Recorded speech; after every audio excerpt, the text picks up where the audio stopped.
హృదయం గృహం పూజతే విషయ ఉపభోగ రచన నిద్రా సమాధి స్థితి సంచారపాదయో ప్రదక్షిణ విధి స్తోత్రాణి ఆత్మోద్భవ శబ్ద యత్కరోమి ఇది తత్తకిలం ఆత్మోతవారాధనం. ఆత్మీయులకు దివ్యమూర్తులారా, లోకము పరమేశ్వరుని యొక్క నిర్మితం. జగద్రచన విచిత్రమును ఆలోచించుటకు అతీతమైనటువంటిది పరమతత్వం.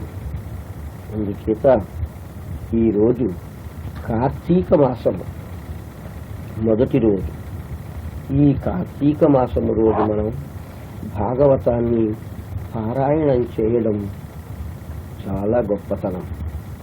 ఇందుచేత ఈ భాగవతములోనున్న గొప్పతనాన్ని మనం చేకొని మన జీవితమును శాంతి శుభములతో, అంటే శాంతి భద్రతలతో సాగిస్తాం. శ్రవణం చేసి మన జన్మ సార్థకం చేసుకోవడమే మనువంశ ప్రకాశిక. వినుడి భాగవత చరితము, వినుడి భాగవత చరితము, కనుడి భగవన్నామ మహిమము, వినుడి భాగవత చరితము. సంసారులకు సన్యాసులకు, సంసారులకు సన్యాసులకు హంసాచారము తెలిపిన చరితము, హంసాచారము తెలిపిన చరితము. వినుడి భాగవత చరితము, కనుడి భగవన్నామ మహిమము, వినుడి. తల్లిదండ్రులే తొలి దైవం బను, తల్లిదండ్రులే తొలి దైవం బను, తెలిపిన చరితము. వినుడి భాగవత చరితము, కనుడి భగవన్నామ మహిమము. పతియే సతులకు పరమదైవమనుచు, పతియే సతులకు పరమదైవమనుచు, ఖగపతి తెలిపిన పశుపతి చరితము. వినుడి భాగవత చరితము, కనుడి భగవన్నామ మహిమము, వినుడి భాగవత చరితము. మతభేదముతో హతమైపోనేలా, మతభేదముతో హతమైపోనేలా, మతమేదైనను మరణము ఒకటే, మతమేదైనను మరణము ఒకటే. వినుడి భాగవత చరితము, కనుడి భగవన్నామ మహిమము. మాన రక్షణమే మానవ లక్ష్యమని, మాన రక్షణమే మానవ లక్ష్యమని, ప్రాణ రక్షణమే పశువుల లక్షణమని, ప్రాణ రక్షణమే పశువుల లక్షణమని, పరమహితార్థము. వినుడి భాగవత చరితము, కనుడి భగవన్నామ మహిమము వినుడి భాగవత చరితము. నారాయణ గురు పదముల మదిలో, నారాయణ గురు పదముల మదిలో, నిరతము మరువని నిగమను చరితము. నిరతము మరువని నిగమను చరితము. వినుడి భాగవత చరితము. కనుడి భగవన్నామ మహిమము. వినుడి భాగవత చరితము. కనుడి భగవన్నామ మహిమము. ధరణి సుదర్శనపుర నిలయము. ధరణి సుదర్శనపురము నిలయము. ధర్మోద్ధారకును సుచరితము.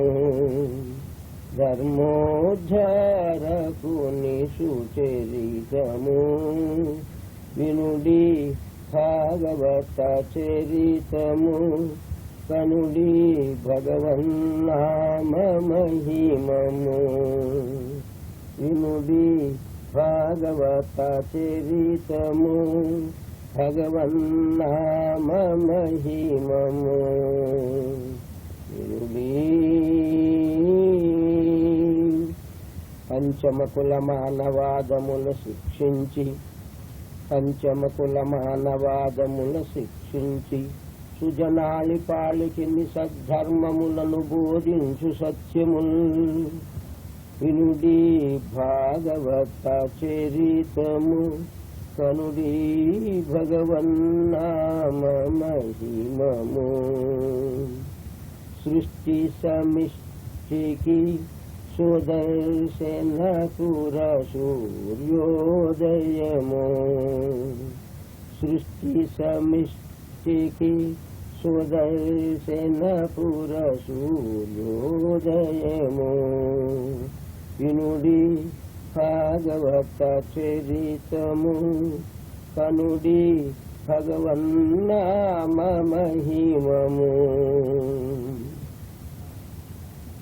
అక్బరు యేసు బుద్ధుని భూమిలో పుట్టినావు. సహజమగు ప్రేమ నీలోన సత్యనేమో. ధర్మాన్ని మరచి లోభివై పరుల పరువు ప్రాణాలు తీయు పాతకుండా మైల పడిపోయని మనుజ జన్మ. అక్బరు యేసు బుద్ధుని భూమిలో పుట్టినావు. సహజమగు ప్రేమ నీలోన సత్యనేమో. ధర్మాన్ని మరచి లోభివై పరుల పరువు ప్రాణాలు తీయు పాతకుండా మైల పడిపోయని మనుజ జన్మ.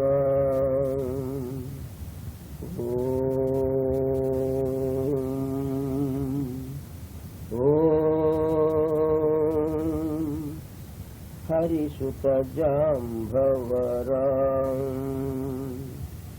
శాంభవినుత హరిరాం.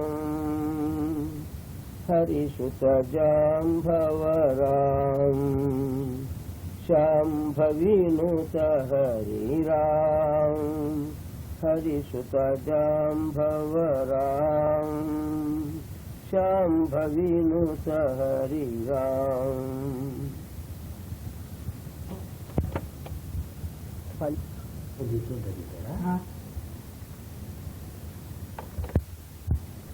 సృష్టిలో దేశములను, రాజ్యములను, గ్రామములను పరిపాలించిన దివ్యమూర్తులలో ఆ భారత మాతృదేవి యొక్క గొప్పతనాన్ని మనం తెలుసుకుంటాం.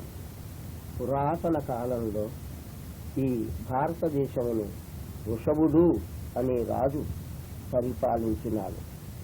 వృషభుడు ఆ కాలములో ఉన్న ప్రజల యొక్క హృదయాలు, ప్రభువు యొక్క హృదయాలు ఎలాంటివో మనం తెలుసుకొని మన జీవితమును కూడా వారి అడుగుజాడలలో నడుపుకోవడమే లోక కళ్యాణం. అది శాంతి భద్రత కొరకు సోపానము. పురాతనములో ఉన్న దివ్యమూర్తి ఆ వృషభ చక్రవర్తి రాజ్యమును తన పిల్లలకు అప్పచెప్పుతూ ప్రజలను, ఆ బిడ్డలను ఒక్కచోట చేర్చుకున్నారు. వారికి ఇలా బోధిస్తూ ఉన్నారు. నాయనలారా, నరులకు ఏ తపంబున అనంత సుఖములు కలుగుచుండు, ఏ తపంబున అనంత సుఖంబులు కలుగుచుండు, ఈ కరమతి ఆ తపంబు తగగై కొని చేసిన బ్రహ్మ సౌఖ్యము స్థిరముగా గల్గు. నరులకు ఏ తపంబు అనంత సుఖంబులు కలుగుచుండు, శ్రీకరమతి ఆ తపంబు తగగై కొని చేసిన బ్రహ్మ సౌఖ్యంబు స్థిరముగా గల్గు. వృద్ధులను దీనులను బ్రోవుడు, వృద్ధులను దీనులను బ్రోవుడు, దుష్టవర్తనం జరుగుచుండు, కాముకుల సంగతి బోకుడు మీద మేలగున్. దుష్టవర్తనం జరుగుచుండు, కాముకుల సంగతి పోకుడు మీద మేలగున్. ఆ చక్రవర్తి ఈ విధముగా తన బిడ్డలకు, ప్రజలకు అజనాభావ సంబంధముతో శాంతి భద్రతలు కలిగి రాజ్యము ఆనందమయముగా ఉండుటకై ప్రబోధించిన ఆ పరమసత్యము ప్రారంభం చేసుకుని మనం విపులీకరించుకుంటాము. నరులకు చూడు, నరులకు నరా ప్లస్ అర్హత గలవారి సగభాగము అర్హత ఉంది లోకంలో. మిగిలిన సగభాగం ఎవరది? నర అనగా సృష్టించినటువంటి పరమేశ్వరునిలో సగం అధికారము కలిగిన వాడు మానవుడు. కానీ పశువులకు, పక్షులకు ఆ అధికారం లేదు, ఆ అర్హత లేదు, ఆ యోగ్యత లేదు. సగభాగములకే అధికారము నరజన్మము. అలాంటప్పుడు మనం పరిపూర్ణముగా ఉన్నదానినంతా కాజేయాలని ఊహిస్తూ ఉంది నవీన కాలం. ఏ తపంబున, ఏ తపము, తపము అనగా బాధపడేది. ఏ తపము చేస్తారో, ఏ దానిని స్మరిస్తారో అది గుర్తు పెట్టుకోవాలి మనం. అనంత సుఖంబులు గలుగుచుండు, అనంతము అంతము లేని సుఖము కలుగుతుంది. దేవుడు అంతము లేనివాడు కదూ. ప్రపంచాన్ని సృష్టించిన పరమాత్మ అంతము లేనివాడు.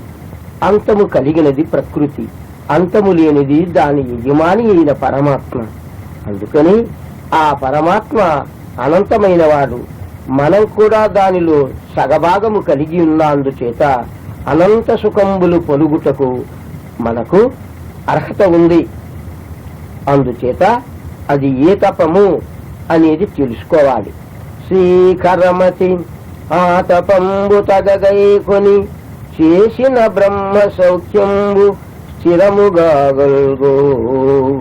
శ్రీకరమతి, శ్రీ అనగా ఒక అర్థము జ్ఞానము, ఒక అర్థము లక్ష్మి, సంపద. శ్రీకరమతి, శ్రీ లక్ష్మీదేవి నిరంతరము తన మతిలో ఏమనుకుంటా ఉంది, తన మతిలో ఏమి అనుకుంటా ఉన్నది, ఊహిస్తూ ఉన్నది అని తెలుసుకోవాలి. శ్రీ అనగా లక్ష్మి, కరం అనగా పద్మము, పద్మం అనగా చెయ్యి.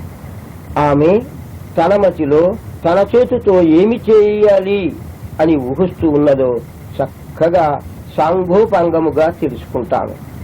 శ్రీకరమతి లక్ష్మీదేవి తన మతిలో తన చేతులతో నిరంతరము నారాయణమూర్తి పాదములను స్పర్శించాలి, స్మరించాలి అని ఊహిస్తూ ఉన్నది. అది ఆమెకు సహజ స్వభావము. ఏమిటి? శ్రీ లక్ష్మి మతిలో ఆమె చేతులతో తన నిజపతి అయిన భర్త పాదములను, నారాయణమూర్తి పాదములను స్పర్శించాలి, స్మరించాలి అనుకుంటా ఉన్నది. మనం రకరకాలైన మతములతో నాశనమైపోతున్నాము. ఒకే రకముగా ఉండేది ప్రపంచములో తారకము, రకరకములుగా ఉండేది నరకం. నా రకం ఒక్కటిగా లేని దానిని ఎప్పుడు మర్చిపోతున్నామో అప్పుడే మనకు నరకం కాదా? తారకం తాను ఒక్కటే ఒక రకము ఈ ప్రపంచములో. అది సర్వజీవులలో ఉన్నటువంటి ఉచ్ఛ్వాస నిశ్వాస అందరిలో ఒకే రకముగా ఉన్నది. అందుచేత అది తారకం. ఇంకా మనిషి తన ఆలోచనలో ప్రపంచంలో ఏమేమి కనిపిస్తూ ఉన్నవి ఈ దృశ్య జగత్తులో అన్నప్పుడు ప్రథమంగా దర్శనమయ్యేది శరీరం, తరువాత దర్శనమయ్యేది మనసు. ఇది మనము తెలుసుకోవలసిన రహస్యం. 4 మాటలతో మనం ఈ జగత్తును పూర్తి చేయవచ్చు. అది ఉండే యోగ్యత, గొప్పతనం, అర్హత. అందుచేతని 4 అక్షరములలోని కీలు తెలిసి నటించుమి తాలిమిపోని.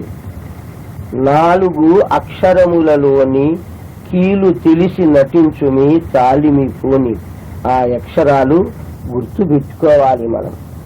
ఓం అనే బీజాక్షరమునకు 4 చతుర్దళ రూపము. ఆ 4 అక్షరాలు వా, శ, ష, స. పరమపావనమైనటువంటి ఆధ్యాత్మిక జ్ఞానం, భాగవతములోనున్న గొప్పతనం.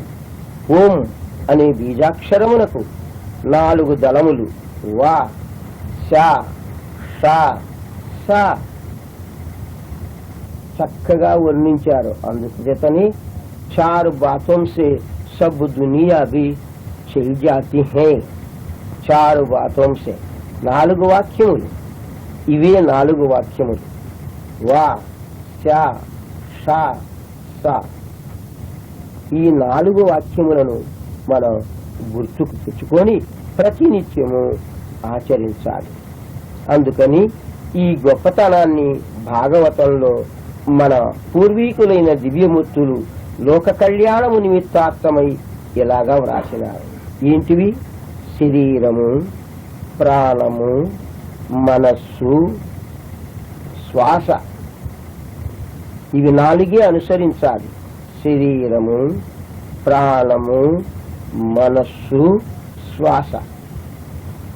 ప్రపంచంలో చూస్తూనే ఆకారం కనిపిస్తుంది, అది శరీరం. ప్రపంచములో చూస్తూనే ఆకారము కనిపిస్తుంది, అది శరీరం. అది కదిలిక కలిగినది. మరి సృష్టిలోనున్న మహానుభావులు కొందరు అచలము, సచలము, నిశ్చలము అనే 3 వాక్యాలను పుష్కరించుకుంటా ఉన్నారు. అచలము, సచలము, నిశ్చలము. ఏది నిశ్చలమైనది, ఏది సచలము, ఏది అచలము అనే పత్రాన్ని మనం తెలుసుకోవాలి. మాటి మాటికి అచలము, మాది అచలము అనకూడదు. జ్ఞానం ఉంటే మనిషి తన ధర్మాన్ని గుర్తించుకోవాలి. ఒక బుట్టలో పచ్చి చేపలు మంచి వస్త్రము చుట్టి ఉండిన నీసు కంపి వస్తుంది కదూ. మరి పనికిమాలిన మామిడికాయల బుట్టలో మల్లెపూలు పెట్టి గోతము చుట్టినా మంచి వాసనే వస్తుంది. నీ లోపల హృదయంలో పవిత్రత ఉంటే, పరిశుద్ధాత్మ ఉంటే, ఆ పరమపావనమైన పరిశుద్ధమైన పలుకులు పనులు చేయాలి కదూ. చేస్తున్నావా? లేదు కదా. మరి పరిశుద్ధాత్మని అని చెప్పుకోవడం ఎందుకు? నేను అచలమూర్తిని అని పలకడం ఎందుకు? ఆ మల్లెపూల వాసన వచ్చినట్లు నీలో ఆ సద్గుణము ఉంటే అలాంటి పలుకులు అలాంటి పనులే కదా చేయాలి, చేయకుండా పోవడం పాపం కదూ. స్వధర్మో శ్రేయస్కరావభౌ పరధర్మో భయావహ అన్న ధర్మాన్ని మర్చిపోవడం పాపం కాదా? స్వధర్మో శ్రేయస్కరావభౌ పరధర్మో భయావహ అన్న వాక్యాన్ని తెలుసుకోనుంటే నీ ధర్మమేమి? శరీర ధర్మము, ప్రాణము యొక్క ధర్మము, మనస్సు యొక్క ధర్మము, శ్వాస ధర్మము ప్రకాశించాలి కదా. అందుకే కదా పరమాత్మ నీకు ఈ సృష్టిలో వ్యక్తి అని పేరు పెట్టినాడు. వ్యక్తి అనే పేరు తర్వాత ఏమున్నది? అది శక్తి అని పెంచుకుంటూ ఉన్నది. సృష్టిలో ముందున్నది వ్యక్తి, ఆ తరువాత వచ్చినది శక్తి. నౌన్ ఈజ్ వ్యక్తి, ద ప్రనౌన్ ఈజ్ ద శక్తి. ముందున్న దానిని మర్చిపోవడం, వెనకున్న దానిని పట్టుకోవడం పాపం కాదా? సృష్టిలో మనము తెలుసుకోవలసినటువంటి ఈ సమిష్టి ధర్మం చాలా గొప్పది. శరీరం సచలం కదులుతూ ఉంది, మనస్సు సచలం కదులుతూ ఉంది, మారుతుంది. క్షణక్షణానికి మారిపోతూ ఉంది శరీరం, దీనిని అచలం అనుకోవడం పాపం కాదా? క్షణక్షణానికి మారిపోతా ఉంది కదా నీ మనసు, దీనిని అచలం అనుకోవడం పాపం కాదా? ఎప్పుడూ మారిపోకుండా ఉండే శ్వాసను మర్చిపోవడం పాపం కాదా? అందుకని ఈ 3 వాక్యములు సర్వోన్నతమైనటువంటివి. శరీరము, మనస్సు, శ్వాస. Troubles is having too much troubles in this world. It is the nature. ఈ ధర్మము సర్వోన్నతమైనది. శరీరము కదులుతుంది, మారుతుంది. మనస్సు కదులుతుంది, కదిలిస్తుంది, మారిపోతుంది. ముక్కులో గాలి ఎప్పుడూ మారిపోదు. అది కదిలి సమస్త జగత్తును కదిలిస్తుంది. అది కదిలి సమస్త ప్రపంచములోనున్న ప్రతి అణువును కదిలిస్తుంది. మారిపోదు. మారిపోయే గుణము శ్వాసకు లేదు, మారిపోయే గుణము మనసుకు ఉంది, మారిపోయే గుణము శరీరమునకున్నది. కాదేమో చక్కగా యోచన చేస్తే మనకు అవగాహన అవుతుంది. అదే నిజమైనటువంటి పారమార్థిక తాత్పర్యము, అర్థం. ఇందుచేత శరీరమును పట్టుకొని ఊగులాడుతూ దానిపైనున్న గుర్తులను చూసి మతభేదములతో హతము కాకూడదు. మతం కాదు ప్రధానం, సృష్టికి హితం ప్రధానం. నిన్నెందుకు దేవుడు సృజించాడు? ప్రపంచమును హతము చేయమని సృజించినాడా? లేదే, ప్రపంచమునకు హితము చేయమన్నాడు. తీసుకొని చూడు పరిశుద్ధ గ్రంథం. ఆదిలో దేవుడుండెను, ఆ దేవునిలో నుండి వాక్యము పుట్టెను, ఆ వాక్యమే దేవునికి మార్గమయ్యిందెను అని బోధించినాడు కదా. ఓ మానవుడా, నా కుమారుడా, ఓ మానవుడా, నా కుమారుడా, నా చేత సృజించబడిన ఈ జగత్తును చూసి ఆనందించి అభివృద్ధి చేయుము అన్నాడు.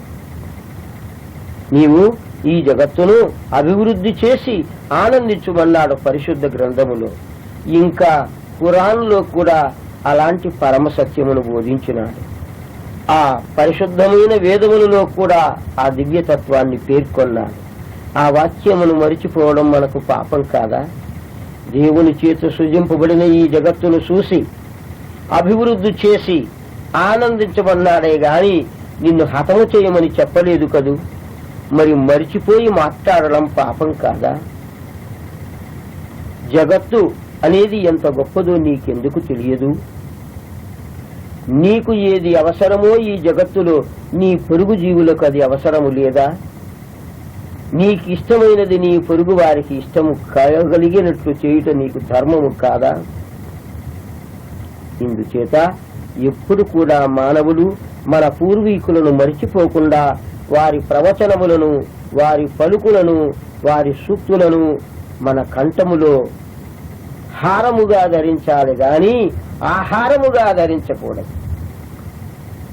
నిన్ను అలంకరింప చేసేది హారం, నిన్ను అభివృద్ధి చేసేది ఆహారం. దేవుడిచ్చిన ధర్మసూక్తి. నీవు ఈ జగత్తును చూసి అభివృద్ధి చేసి ఆహారమును తీసుకో, అప్పుడు నీకు అది కంఠములో మెడలో హారముగా తయారవుతుంది. విలువైన హారం. ఆహారం కూడా పరమపావనమైన విలువైన ఆహారమును స్వీకరించాలి. ఎన్ని రకాల ఆహారములున్నవి జగత్తులో చక్కగా యోచించేయి. రాజసిక, తామసిక, సాత్విక. చూడు, 2 రకముల ఆహారములు ఒక త్రోవలోనున్నవి. ఇంకొక ఆహారం, ప్రత్యేకమైన ఆహారం సాత్విక ఆహారం. ఇది సృష్టిలో అందరికీ అవసరమే. తమోగుణమును అభివృద్ధి చేసేది తామసిక ఆహారం. తమోగుణమును చీకటిని చూపెడుతుంది.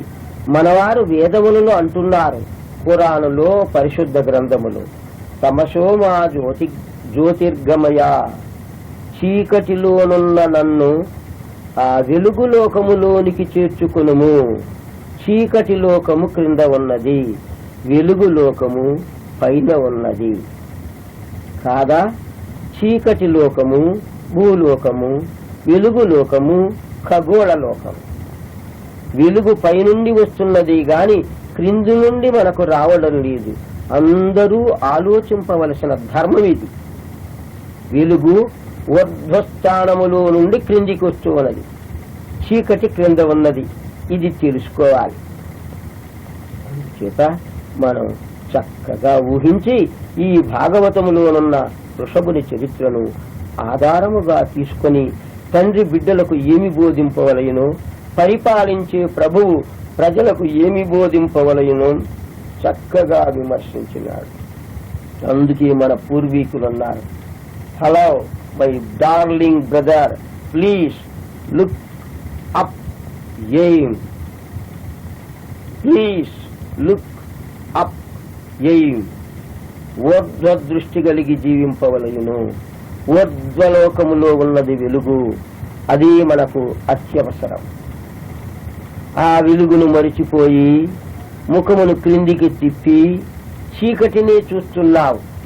అందుకని బైబులు, ఖురాను, వేదము తమసోమా జ్యోతిర్గమయ, క్రిందికి చూడతాకు నాయన, పైకి ఎగజూడు అంటూ ఉన్నది ఈ వాక్యం. మనం దిగజూసుకుంటున్నాం. దిగజూస్తే ఉండేది చీకటి, తామసత్వం. తమోతత్వం ఎగజూస్తే కనిపించేది వెలుగు. అదే పరమాత్మ తత్వానికి మార్గం. మరి మనం వెలుగు లోకానికి పోవాలి అంటే ఏం చదువుకోవాలి? ఖగోళ లోకానికి పోయి జీవించాలంటే ఏం చదువుకోవాలి? చీకటి లోకములో ఉండాలి అంటే ఏమి తెలుసుకోవాలి? చీకటిలో ఉండి నీవు బ్రతకాలనుకుంటే తమోగుణముతో జీవించాలి. ఊర్ధ్వలోకంలోనూ ప్రకాశించాలంటే రజోగుణముతో జీవించాలి. జీవిస్తున్నావా? లేదే. తమోగుణము యొక్క ధర్మమేమి? తామసత్వం, అజ్ఞానం, ఇతరుల ప్రాణాలు తీయడం, ప్రతి ఒక్కరి ప్రాణాలు తీయడం నీ స్వభావంగా భావిస్తున్నావు. ఇది తామస్సు. ఇది తామస్సు, మనిషి కాదు, గుణం. మరి నీ జీవితము ఊర్ధ్వలోకానికి పోవాలి. తమసోమా జ్యోతిర్గమయాని రాజకీయవేత్తలు అంటున్నారు, గురువులు అంటున్నారు, పాస్టర్లు అంటున్నారు, పైగంబర్లు అంటున్నారు. మార్గము తెలిస్తే గదు. ముందు నీవు తెలుసుకో, తరువాత పొరుగు వారికి బోధించు. పొరుగు అనే పదానికి అర్థమేమి? పొరుగు అనగా ఏదైనా పడిపోయే సమయములో పడకుండా నిలబెట్టి ఆధార వస్తువులకు పొరుగు.